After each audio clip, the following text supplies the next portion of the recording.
প্রসূতি ওয়ার্ডের আলো জ্বলে উঠেছে।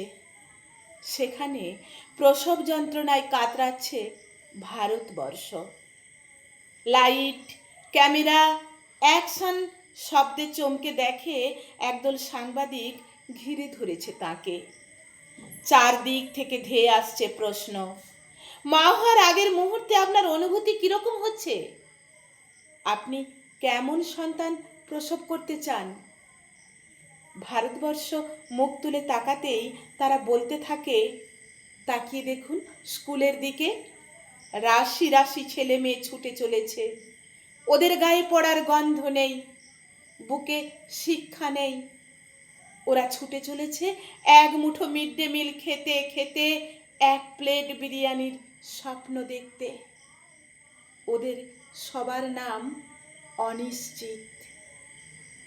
ওই দিকে ঘিঞ্জি গলিতে তাকান, দেখুন সারি সারি মেয়ে দাঁড়িয়ে, ওরা সবাই মায়ের সন্তান। ওই যে মেয়েটা দেখছেন, পিঠে কালশিটে দাগ, স্বামীর অত্যাচারে আহত হতে হতে পতিতালয়ে দাঁড়িয়ে এক মুঠো ভাতের স্বপ্ন আঁকছে। ওর নাম স্বপ্না। পথের দিকে দেখুন, যে লোকটি এখনো রিক্সা টানছে, হাঁপাতে হাঁপাতে হাতে করে বয়ে নিয়ে যাচ্ছে বড় লোক বাবুটিকে।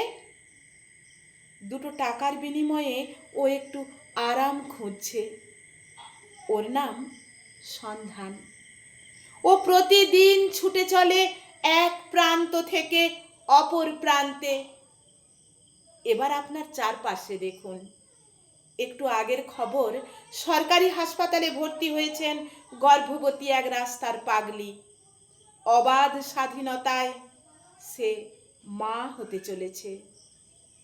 কোনো কিছু না শুনে ভারতবর্ষ হো হো করে হেসে ওঠে।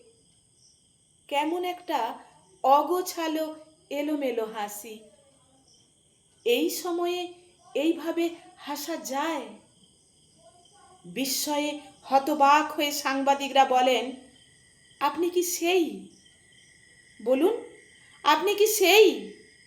হাসপাতালের প্যাডে নাম না জানা আপনার নামই কি ভারতবর্ষ? পাগলি যন্ত্রণায় চোখ বন্ধ করে। বোধহয় সময় হয়ে গেছে সন্তান ভূমিষ্ঠ হওয়ার।